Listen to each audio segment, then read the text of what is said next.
I feel like there just needs to be more awareness of just the accessibility of the sport and what it takes to really play it, especially if it's supposed to grow, especially in California and other areas and other communities, that there should be more awareness and more done to create equitable access for the youth.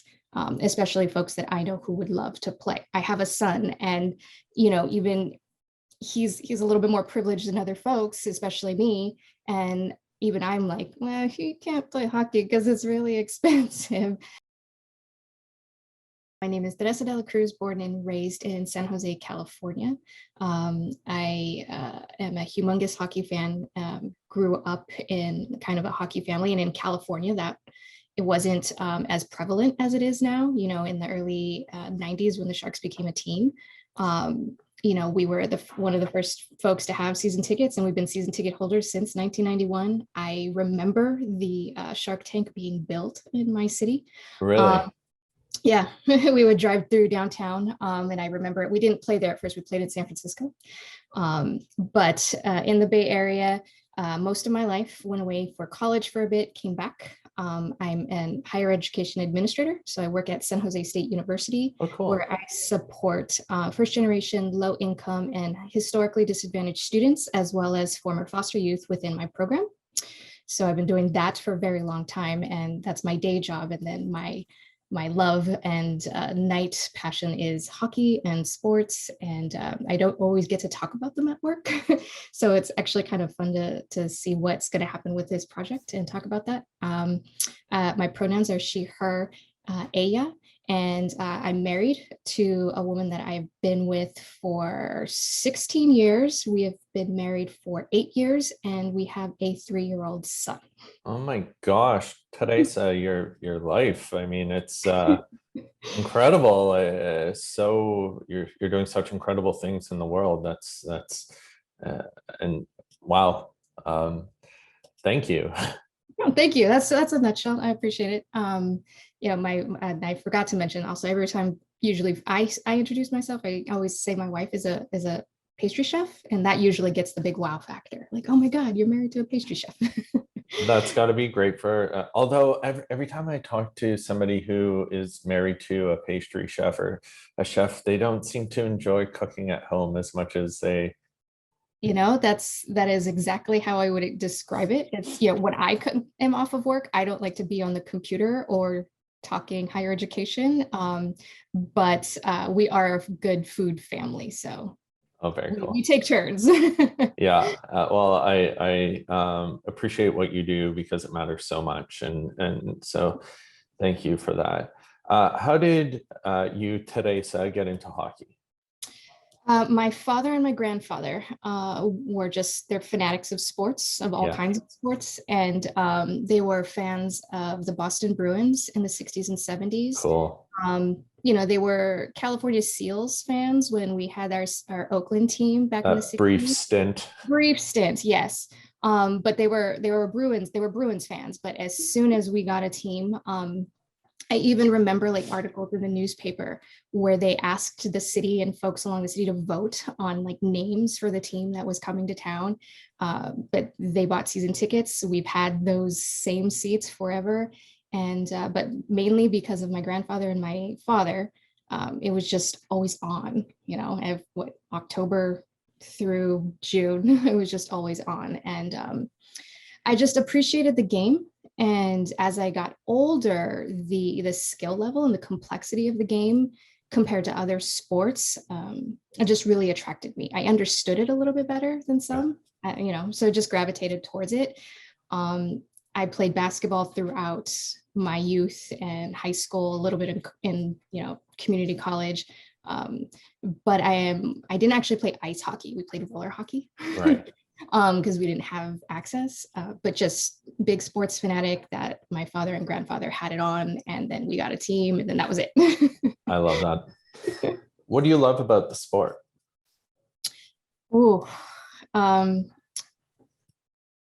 There's so much complexity to the physicality of the sport. Mm-hmm.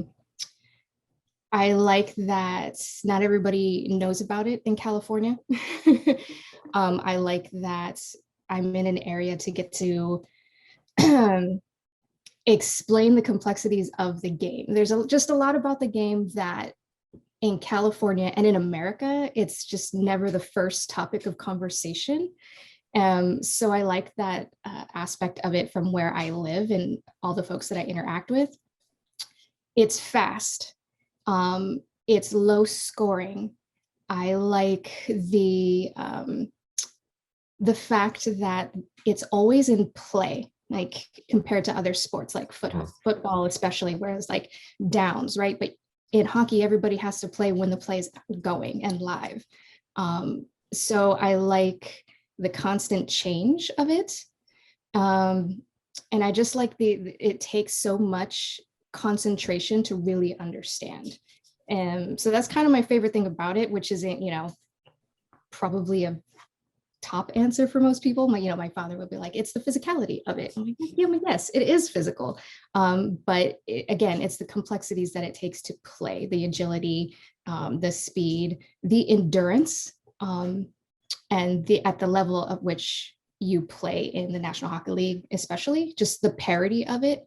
When you watch little kids play when they're 5, you can see the progression of talent and skill set. And I've loved how the game has evolved for the past few, like 6 decades, from nutrition to the commitment of the players, the training that goes on in the off season. There's just so much about it that I appreciate, not to impugn other sports or other, athletes who continue to do that. Of as course. well. Yeah. How could hockey be better for you as an individual and also for the queer community as a whole? Well, out of the top 5 sports in this country, hockey's, number 4, number 5 when it comes to money. I feel like there should be parity for the sport and the players, but it's also the most expensive to play for youth, especially low-income youth, folks that I see a lot. I come from a very poor background, and it's not a sport that we could have played, even if it were available. We didn't have the funds for it. Out of all of my cousins, only one of us were able to continue to play hockey. So I feel like there just needs to be more awareness of just the accessibility of the sport and what it takes to really play it, especially if it's supposed to grow, especially in California and other areas and other communities, that there should be more awareness and more done to create equitable access for the youth, especially folks that I know who would love to play. I have a son, and even he's a little bit more privileged than other folks, especially me. And even I'm like, well, he can't play hockey because it's really expensive, and thinking about that part. That's what I feel like could be done for just access in the youth. As far as a league, I would love to see a lot more transparency with regulations and rules, not just about things like CTE and other forms of issues that occur, systemic racism as well. I would just like to see more activism from the league as a whole. Some franchises have a little bit more activism than other franchises, but I feel like there's still transparency needs to happen, especially from my team. Like I love sports a lot, but as soon as something comes up where it dissents from my own personal conviction and moral principles, it makes it difficult for me to continue supporting an organization. So I want to hold them more accountable, but I want them to step up to that plate and take ownership of that responsibility at the league level, at a franchise and a team level, as well as a player level as well. And especially like you mentioned, I mean, the reality with the sport to this point, unfortunately, is it's for middle to upper class folks predominantly, and it's predominantly white, cis, heterosexual. And that's got to change if they want the sport to grow and evolve. Absolutely. Absolutely. Even introducing, my life and who I choose to love in my home with my family, trying to explain and advocate for athletes who could have a similar life as me to my family, especially my father and my grandfather, who are who love sport. It's like, you're not seeing certain things about athletes. Athletes are people, and they have that disconnect, right? They don't see anything beyond that performance level that they're supposed to provide for their entertainment value. So for me, it's tough that I know that I can't handle on my own, but I do what I can in my own little unit, my own little hub. But I feel like there can be a lot more transparency and support for players in regards to the league, in regards to their own franchises and organizations that they sign with. So knowing all this, what keeps you in hockey? Again, just a lover of sports, but also it's my turn off at the end of the day. Sports help my brain just disconnect from all the other overwhelming things that we do every single day. It was tough to not have sports in the past year, where whole leagues were just done, everything's canceled. But it overall, just the athleticism, the commitment to the game, and not even the competitive nature of it, just commitment to the game itself. I feel like players wake up every day knowing that that's what they want to do for the most part. And I'm a creature of habit and routine, so I guess I understand what goes into that on a very, very small level, because I don't play a professional sport, but I just appreciate what they do. Because when I turn on the TV and I'm like, oh, a game is on, I remember, one, they're people. I remember they have, families and lives outside of the game, but they still come here and this is their job. And I appreciate the job that they do, because it is a form of entertainment, obviously. So that's what keeps me coming back. I love it. What gives you hope for queer people in the sport? Our resiliency, our overall just personal drive and motivation, our survival. That's pretty much it. Like, at some point, something's going to tip, something's going to give. So, courage is there. We're just waiting for a catalyst, I think. And those kinds of, things like commitment and courage and bravery, and they're contagious, and it just takes one big fire. I feel like we're almost there. But overall, just the resiliency of queer people in general. I mean, we survive everything for the most part. And I know it's not as easy for other folks to say, well, some folks survive and some folks don't. Absolutely. But we're still here and we're still going. And I don't think that's ever going to stop, especially now. I feel like there's some momentum. So that's where my hope lies. I'm like, there's someone there. I know you're there. And I guess that's why I was really interested in speaking today. I was like, we want to highlight it. It starts anywhere. It takes a video, it takes a tweet, it takes any post, someone to just say, hello, this is me.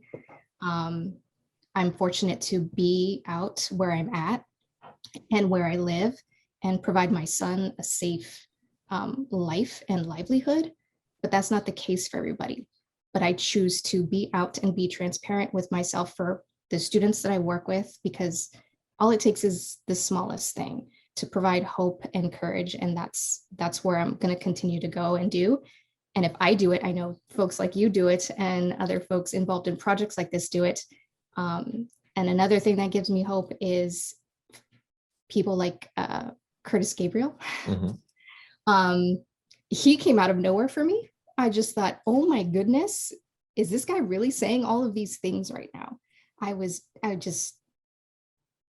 blown away. I was like, I have never seen this before from an athlete, from a hockey player. There are some players that have spoken out about certain things, but to see this come from someone like Curtis Gabriel, a heteronormative guy who's seemingly checked his privilege openly and is supportive and an ally, he gives me hope.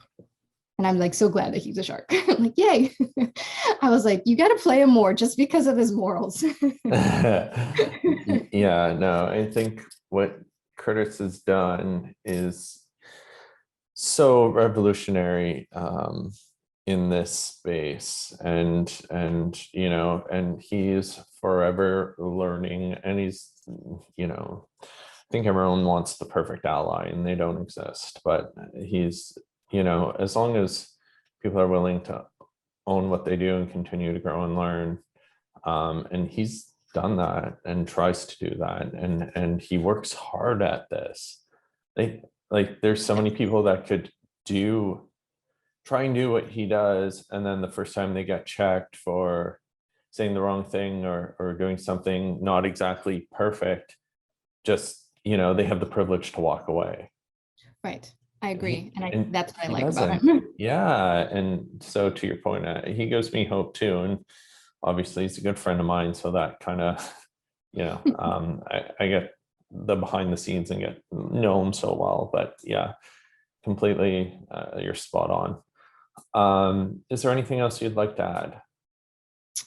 Um, I I don't know. I honestly, I'm not sure. Like I wasn't sure what to expect today. You know, what questions to really anticipate and things like that. And quite honestly, don't get asked about myself a whole lot.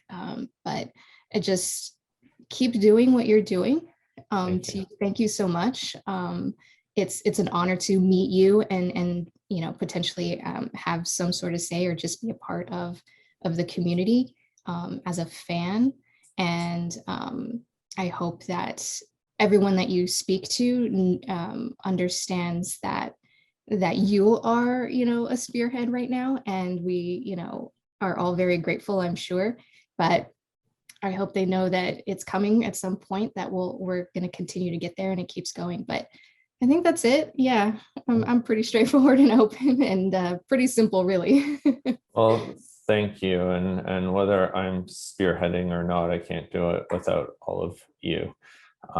It matters, and having you all take part in something like this, and showing the world that that resiliency that you speak of, that we're here and we're going to unapologetically be ourselves, and we're not going to go away, and we belong in sport as much as we belong in society. So thank you for sharing, thank you for staying with the sport, thank you for being so open and honest with who you are to so many. It matters.